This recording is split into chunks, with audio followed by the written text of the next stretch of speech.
지피지기면 백전백승이라는 말이 있습니다. 적을 알고 나를 알면 100번을 싸워도 이긴다라는 말이죠. 반대로 상대방을 알지 못한 상태에서 싸우게 되면 아무리 탁월한 군사력과 무기를 소유하고 있더라도 전쟁에서 패하게 됩니다. 스포츠 경기에서도 좋은 선수들이 있다고 해서 무조건 승리하는 것이 아닙니다. 상대팀의 전략과 또 상대 선수들의 장단점을 알고 전략적인 경기를 해야 상대를 이길 수가 있습니다. 이번에 전 세계를 위협한 코로나 재앙도 이제야 백신이 개발되는 과정이지만 처음에는 이 코로나 바이러스에 대한 이해가 부족했고 전략적으로 대처하지 못했습니다. 이와 마찬가지로 이스라엘 백성들도 홍해를 건너고 쉰 광야를 지나 르비딤에 도착하면서 그들이 진짜 싸워야 할 상대를 알지 못했습니다. 지금까지는 백성들 안에서 내부적인 갈등과 다툼이 심했습니다. 특히 모세와 이스라엘 백성들의 갈등과 다툼이 심했죠. 이스라엘 백성들은 물이 써서 먹지 못하고 먹을 고기가 없고 또 마실 물이 없어서 자신들을 광야로 이끌어온 모세를 원망했습니다. 하나님께서 모세를 통해서 때마다 말씀하시고 기적을 베푸셨음에도 불구하고 어려움만 생기면 모세에게 불평했고 하나님을 원망했고 하나님의 존재를 의심했습니다. 이스라엘 백성들이 실제로 싸워야 할 대상은 모세와 하나님이 아니었는데도 그들은 반복해서 모세와 다투고 하나님을 원망했습니다. 그런데 오늘 본문에서 이스라엘 백성들에게 진짜 큰 대적이 나타났습니다. 바로 아말렉 족속입니다. 아말렉 족속은 가나안 땅 남쪽 지역에서 살고 있었고 그들의 조상은 에서의 아들 엘리바스였습니다. 아말렉 족속은 아말렉이란 이름의 뜻처럼 전쟁을 좋아했고 약탈을 즐겨했습니다. 민수기 24장에서는 아말렉은 민족들의 으뜸이라고 합니다. 그만큼 최고의 군대를 소유한 민족이었던 것이죠. 무엇보다 아말렉은 하나님을 두려워하지 않았습니다. 신명기 25장 17절과 18절 말씀을 보시면 너희는 애굽에서 나오는 길에 아말렉이 내게 행한 일을 기억하라. 곧 그들이 너를 길에서 만나 내가 피곤할 때 내 뒤에 떨어진 약한 자들을 쳤고 하나님을 두려워하지 아니하였느니라. 그들은 하나님을 전혀 두려워하지 않았기 때문에 오랜 광야 생활로 지쳐있던 이스라엘 백성들을 공격했고 약속의 땅 가나안으로 가는 백성들의 길목을 막았습니다. 이는 곧 하나님의 언약을 회방하는 중대한 죄였던 것입니다. 백성들이 이제 마음을 고쳐 먹어야 했습니다.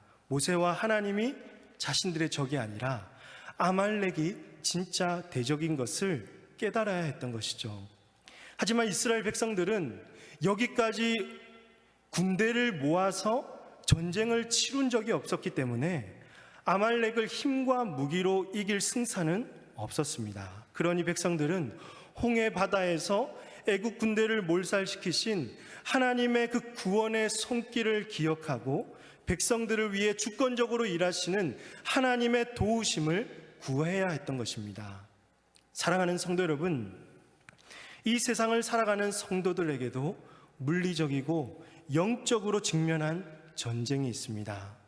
하나님께서 약속하신 새 하늘과 새 땅에 들어가기까지는 우리가 싸워야 할 그 대적들이 우리 앞에 늘 존재하는 것이죠. 그러면 우리가 싸워야 할 대상은 누구입니까? 여러분, 누구입니까? 성도들을 핍박하고 박해하는 세상 사람들입니까? 코로나 시기에 모여서 예배 드리지 못하게 하는 국가 기관입니까? 나와 정치적인 색깔이 다르고 교단이 다르고 교리적으로 차이가 있는 목회자나 성도들입니까? 저는 현재 이 시대에 살아가고 있는 교회와 성도들이 이스라엘 백성들처럼 진짜 싸워야 할 대적을 모르고 있다고 생각합니다. 그래서 진짜 싸워야 할 대적과 싸우지 않고 헛된 시간과 헛된 에너지를 낭비하여서 지쳐 쓰러지고 있으며 전도의 문이 좁아지고 있는 것은 아닌지 애통한 심정으로 바라보고 있습니다. 우리가 싸워야 할 대상은 아까 우리 집사님이 기도하신 대로 혈과 육이 아닙니다. 신앙생활을 방해하고 성도들을 핍박하는 세상 사람들이나 국가 정부가 아니라는 것입니다. 교단이 다르고 교리적으로 차이가 있는 목회자나 성도들이 아닙니다. 오히려 그들은 우리가 사랑하고 복음을 전해야 하는 섬김의 대상, 순종의 대상인 것입니다. 성경은 우리에게 그들을 불쌍히 여기고 그들과 화목하라고 가르치고 있습니다. 로마서 12장 14절 말씀을 보시면 너희를 박해하는 자를 축복하라, 축복하고 저주하지 말라고 하였습니다. 또 17절과 18절 말씀을 보시면 아무에게도 악을 악으로 갚지 말고 모든 사람 앞에서 선한 일을 도모하라. 할 수 있거든 너희로서는 모든 사람과 더불어 화목하라고 하였습니다. 또 팔복의 말씀 중에서도 화평하게 하는 자는 복이 있나니 그들이 하나님의 아들이라 일컬음을 받을 것이며 10절 말씀 의를 위하여 박해를 받는 자는 복이 있나니 천국이 그들의 것임이라고 하였습니다.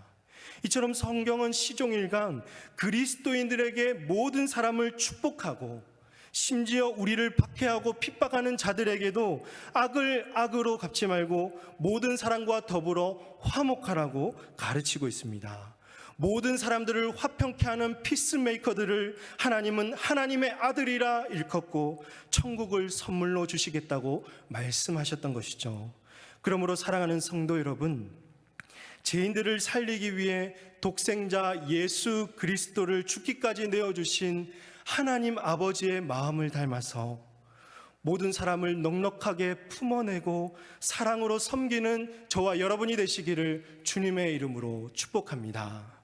여러분을 미워하고 성도들을 핍박하고 나와 생각이 다르고 정치적인 사상이 다르다고 해서 비난의 대상으로 여기지 마시고 복음을 전해야 할 소중한 생명으로 여기시길 바랍니다.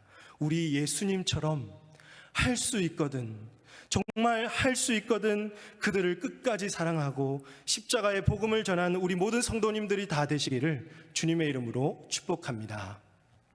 그렇다면 오늘 우리 성도들에게 아말렉과 같은 진짜 대적은 누구일까요?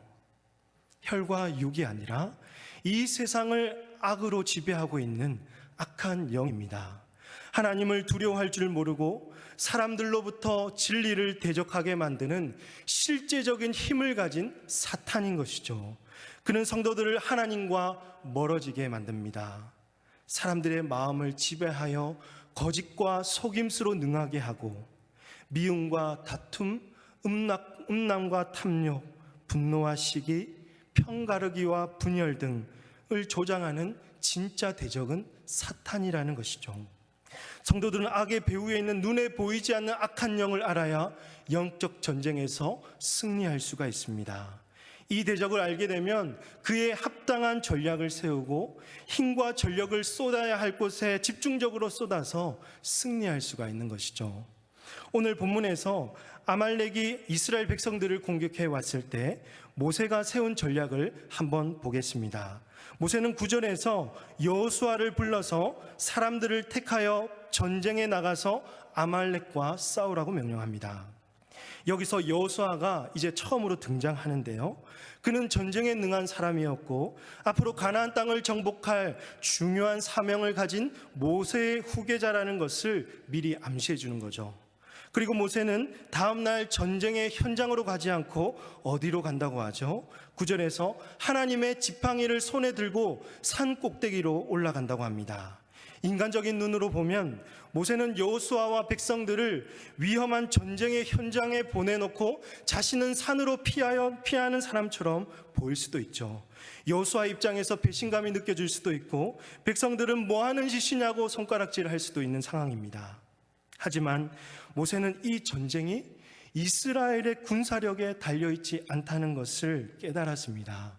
이 전쟁의 승패는 사람의 힘과 무기에 달려있지 않고 전적으로 하나님에 의해 결정된다는 것을 알게 되었던 것이죠. 그래서 17장 10절과 11절 말씀을 보시면 여호수아가 모세의 말대로 행하여 아말렉과 싸우고 모세와 아론과 훌은 산 꼭대기에 올라가서 11절 말씀 우리 같이 한번 읽겠습니다. 11절입니다. 시작. 모세가 손을 들면 이스라엘이 이기고 여호수아가 아말렉과 싸울 때 모세가 손을 들고 있으면 이스라엘이 이기고 손을 내리게 되면 아말렉이 이기게 되었습니다. 여호수아가 아무리 여러분 용맹스럽고 잘 싸운다고 하더라도 모세의 손이 내려가면 이 전쟁은 패하게 되는 것이죠. 모세의 손이 모든 승패를 결정하였습니다. 사랑하는 성도 여러분, 그렇다면 모세의 손을 드는 행위는 무엇을 의미할까요? 첫 번째로 하나님을 전적으로 의지하겠다는 것입니다. 모세의 손에는 여러분 무엇이 들려 있습니까? 하나님의 지팡이가 들려 있습니다. 출애굽하기 전부터 이 지팡이는 하나님의 임재를 상징했고 하나님의 기적과 능력을 행사하는 도구였습니다. 아말렉과의 전쟁도 마찬가지라는 거죠. 사람의 힘과 강한 군대와 무기가 전쟁으로 승리하는 것이 아닙니다. 모든 것이 하나님의 능력, 하나님의 임재로 결정된다는 것이죠. 여호수아의 군대가 아말렉에게 밀리면 인간적인 힘으로 더 열심히 싸워서 군대를 동원하여 이기는 것이 아니라 지팡이를 잡는 모세의 손이 올라가야 이길 수 있었다는 것입니다. 이것은 사람의 힘을 빼고 오직 하나님의 도우심과 능력을 의지하겠다는 신앙적인 고백이었던 것이죠. 두 번째로 이 손을 드는 행위는 승리를 위해 하나님께 기도를 드리겠다는 것입니다. 오늘 본문에서는 직접적으로 기도의 내용은 나오지 않습니다. 그래서 학자들마다 의견이 엇갈리기도 하는데요. 저는 손을 드는 행위가 기도와 관련이 있다고 생각합니다. 이 전쟁은 여호수아가 전쟁터에 나가서 싸움을 하고 있지만 실제적인 승패는 보이지 않는 모세의 영적 전쟁에 달려 있었습니다. 영적인 전쟁은 오직 기도만으로 승리할 수가 있는 것이죠. 또한 성경 곳곳에서도 손을 드는 행위가 기도와 함께 기록된 구절들이 많이 있습니다. 예를 들면 솔로몬이 성전을 완공하고 나서 하나님 앞에 기도할 때에 솔로몬이 여호와의 제단 앞에서 이스라엘의 온 회중과 마주서서 하늘을 향하여 손을 펴고 기도했습니다. 또한 시편 28편 2절에서도 내가 주의 지성소를 향하여 나의 손을 들고 주께 부르짖을 때에 나의 간구하는 소리를 들으소서라고 시인은 손을 들고 기도했습니다. 또 디모데전서 2장 8절에서도 바울은 그러므로 각처에서 남자들이 분노와 다툼이 없이 거룩한 손을 들어 기도하기를 원하노라고 권면했습니다. 그러므로 모세는 전쟁터에서 싸우고 있는 여호수아와 그의 백성들이 승리할 수 있도록 손을 들어 기도했으며 전쟁이 끝날 때까지 이 기도하는 손이 내려와서는 안 되었던 것이죠. 모세의 기도의 능력은 사명을 다해 적들과 싸우는 여호수아와 그의 군대를 통해서 드러났던 것입니다. 마지막 세 번째로 모세도 연약한 사람이므로 함께 기도하는 동력자들이 필요하다는 것이죠. 12절 말씀을 보시면 모세의 팔이 피곤함에 그들이 돌을 가져다가 모세의 아래에 놓아 그가 그 위에 앉게 하고 아론과 훌이 한 사람은 이쪽에서 한 사람은 저쪽에서 모세의 손을 붙들어 올렸더니 그 손이 해가 지도록 내려오지 아니한지라. 그토록 훌륭한 모세도 연약한 사람이었으므로 오랫동안 손을 들고 있으면 육체적으로 피곤해졌습니다. 하루 종일 손을 들어 기도하는 일은 영적으로 아주 고된 일이었습니다. 그렇기 때문에 모세가 육체적으로 영적으로 지치지 않도록 함께 기도할 수 있는 기도의 동력자들이 필요했던 것입니다. 그들은 바로 아론과 훌이었습니다. 아론은 아시다시피 모세의 형이면서 모세의 입이 되어준 대제사장이었고 훌은 유다의 증손이면서 갈렙의 아들이요 성막을 건축한 기술자였습니다. 아론과 훌이 모세가 앉을 돌을 마련하고 양쪽에서 모세의 팔을 들어 주었습니다. 해가 저물기 전까지 아론과 훌이 모세의 손을 붙들며 기도해 주었기 때문에 하나님의 임재가 여호수아와 그의 군대에 머물러서 아말렉을 무찌르고 승리할 수가 있었습니다.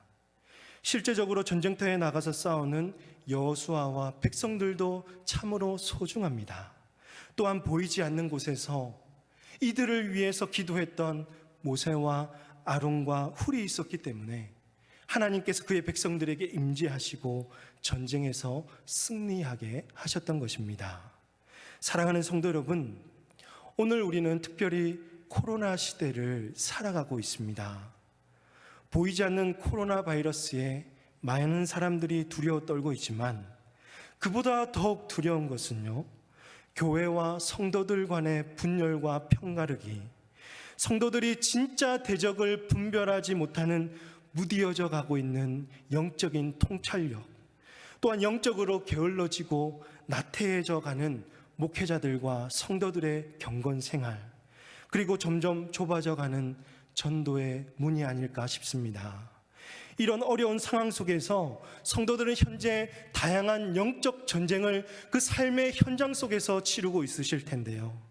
이때 성도가 가져야 될 자세는 첫 번째로 모든 일에 여러분의 손을 들어서 하나님을 전적으로 의지하시기를 바랍니다. 우리에게 놓여진 영적 전쟁은 우리의 힘으로는 이길 수가 없습니다. 우리가 상대하는 대적은 어떤 특정한 사람들이 아니라 영적으로 아주 강한 악한 영입니다. 우리가 싸우는 대적을 모르면 여러분 영적 전쟁에서 승리할 수가 없습니다. 그러므로 여러분 자기 스스로 뭔가 해보려고 했던 안간힘이나 발버둥이나 여러분의 힘들을 다 빼시고 하나님의 도우심을 구하며 하나님의 능력이 우리에게 임재하도록 구하시기를 바랍니다. 여러분 십자가는 모든 자에게 믿는 자에게 구원을 주시는 하나님의 능력이 됩니다. 성도들은 그리스도의 십자가의 능력과 부활의 승리를 믿으며 그분의 주권과 통치 앞에 삶을 맡겨드려야 하는 것이죠. 또한 여러분 두 번째로 손을 들어 기도하시길 바랍니다. 여호수아와 같이 삶의 현장에서 코로나와 싸우고 다양한 영적 전쟁을 감당하실 때에 세상 사람들은 눈에 보이는 외적인 물질과 무기를 얻기 위해서 주력할 것입니다. 하지만 우리 성도들은 세상 사람들과의 방식과 달라야 합니다. 모세의 손에 승패가 달린 것처럼 각자의 기도의 골방에서 끝까지 손을 들며 여러분 기도해야 하는 것입니다. 전쟁이 끝나지도 않았는데 기도를 멈추고 기도를 포기하는 것은 전쟁에서 패배하는 것과 같고 기도를 쉬는 죄와 같습니다. 기도야말로 하나님의 능력이 나타나는 도구입니다. 여러분의 거룩한 손을 들어 기도할 때 하나님께서 기도의 능력을 우리에게 보이시고 모든 어려움을 능히 이겨낼 수 있는 영적인 능력을 우리에게 부어주실 줄로 사랑하는 성도 여러분 믿으시기를 바랍니다. 끝으로 함께 모이기 힘든 이 코로나 시대에 서로를 위해서 기도하며 전략적인 사역을 힘쓰시기를 바랍니다. 어떻게 보면 코로나 바이러스는 이스라엘 백성들을 공격했던 아말렉과 같습니다. 출애굽한 이스라엘 백성들은 군사적인 전쟁을 치른 적도 없이 아말렉을 상대해야 했죠. 여호수아와 그의 군대가 사명을 다해 맞서 싸운 결실도 있지만 영적 지도자 모세와 그를 돕는 아론과 훌이 서로 협력하여 힘을 다해 손을 들어 기도했기 때문에 전쟁에서 승리할 수가 있었습니다. 마찬가지로 오늘 한국교회도 한 번도 경험하지 못한 이 코로나 바이러스로 인해서 심각한 혼란을 겪고 있고 또 목회자와 성도들의 신앙이 흔들리고 있습니다. 이 순간에 사랑하는 성도 여러분, 영적 지도자들은 무엇을 해야 할까요? 이 순간에 무엇을 해야 할까요? 사람들을 동원해서 국가와 싸워야 합니까? 교회의 권리만을 내세우면서 사람들과 투쟁해야 합니까? 아닙니다. 영적 지도자는 지금 기도해야 할 때입니다. 삶의 현장에서 지쳐 쓰러져 있는 성도들을 생각하면서 그들이 예배 생활과 경건 생활을 잘할 수 있도록, 모든 영적 전쟁에서 승리할 수 있도록 끝까지 손을 들어 기도해야 하는 것입니다.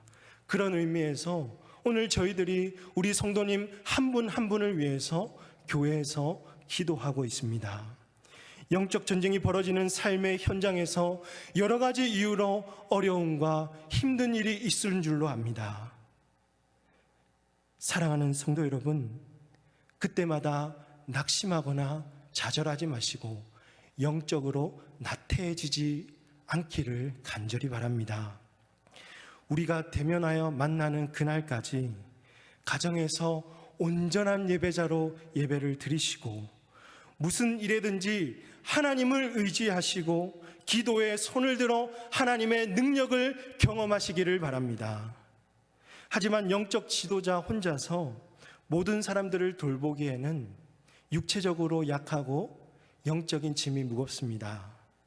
모세 옆에서 끝까지 손을 들어주며 기도해 준 아론과 훌처럼 끝까지 손을 잡고 기도해 줄 수 있는 기도의 동력자들이 절대적으로 필요합니다.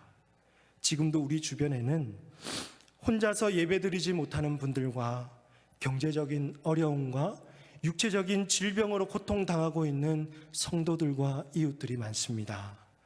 우리 성도들이 아론과 훌이 되어 주셔서 각자의 자리에서 연약한 사람들을 위해서 기도해 주시고, 모이지 않고도 서로 사랑하고 섬길 수 있는 가능한 방법들을 찾고 동원하셔서 적극적으로 돕고 위로해 주시는 우리 모든 성도님들이 다 되시기를 주님의 이름으로 축복합니다.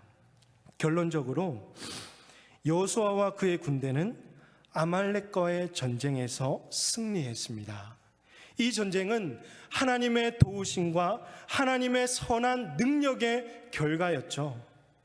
이스라엘 백성들이 이 승리를 잊어버리지 않도록 14절에서 하나님은 모세에게 이것을 책에 기록하여 기념하게 하고 여호수아의 귀에 외워 들리게 하라고 명령하셨습니다.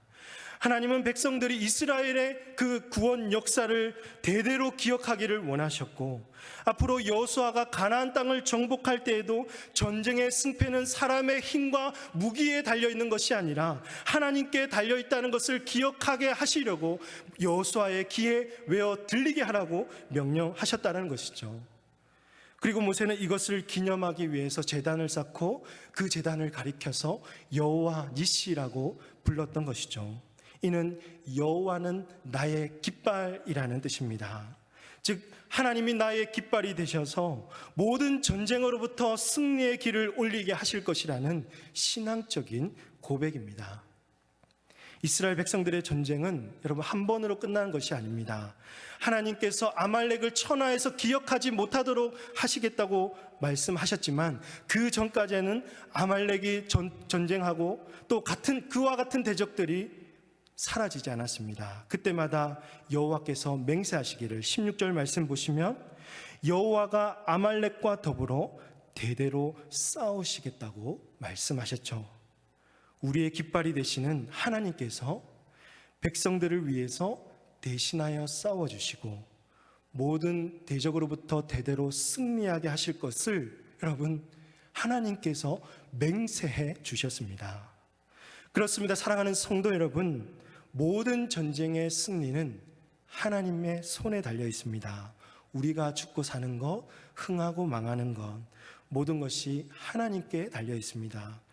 현재도 우리 앞에 놓여진 영적 전쟁이 많습니다. 그때마다 하나님만을 의지하시고 여러분 기도에 손을 놓지 않고 끝까지 영적 지도자와 함께 기도하시길 바랍니다.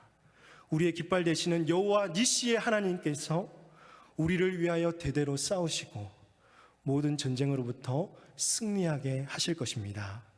이 믿음으로 여러분이 서 있는 삶의 현장에서 하나님의 승리의 깃발을 꽂으시는 우리 모든 성도들이 다 되시기를 주님의 이름으로 축복합니다. 이 시간에 함께 찬양하시겠습니다. 하나님이시여, 우리 함께 찬양하실 때 정말 그 하나님의 임재 가운데 우리 영적 전쟁 가운데 승리하는 우리 모든 성도들 되게 해달라고 시간 함께 고백하겠습니다.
시간 우리 함께 기도하실 때, 이 시대에 우리는 너무도 어려운 시기를 살아가고 있습니다. 교회와 성도들 간의 내부적인 갈등으로 인해서 많은 성도들과 목회자들이 혼란에 빠져 있고, 정말 세상 사람들에게 때론 질타를 받고 있는 그 상황 속에서 우리의 갈등이 사라지게 하시고 진짜 싸워야 할 대상이 누구인지를 분별할 수 있는 영적 통찰력을 하나님 우리에게 부어주시옵소서. 할 수 있거든, 정말 할 수 있거든 모든 사람들과 더불어 화목하게 하시고 악을 악으로 갚지 않도록 주님 은혜를 베풀어 주시옵소서. 성도들 앞에 놓여진 다양한 영적 전쟁 중에 사람의 힘과 능력을 의지하지 말게 하시고 오직 하나님만을 의지하며 우리의 거룩한 손을 들어 기도하게 하시고 영적 지도자를 도와서 끝까지 교회와 이웃을 세워가는데 지켜내는데 힘을 다하는 우리 모든 성도들, 목회자들 다 되게 하여 주시옵소서. 삶의 현장에서 일어나는 모든 일에 하나님을 앞장세워 나가게 하시고 우리 삶의 현장에서 여호와 니시의 그 승리의 깃발을 꽂아가는 우리 모든 성도들 되게 하여 달라고 이 시간에 우리 하나님 앞에 한번 같이 기도하도록 하겠습니다. 기도하십니다.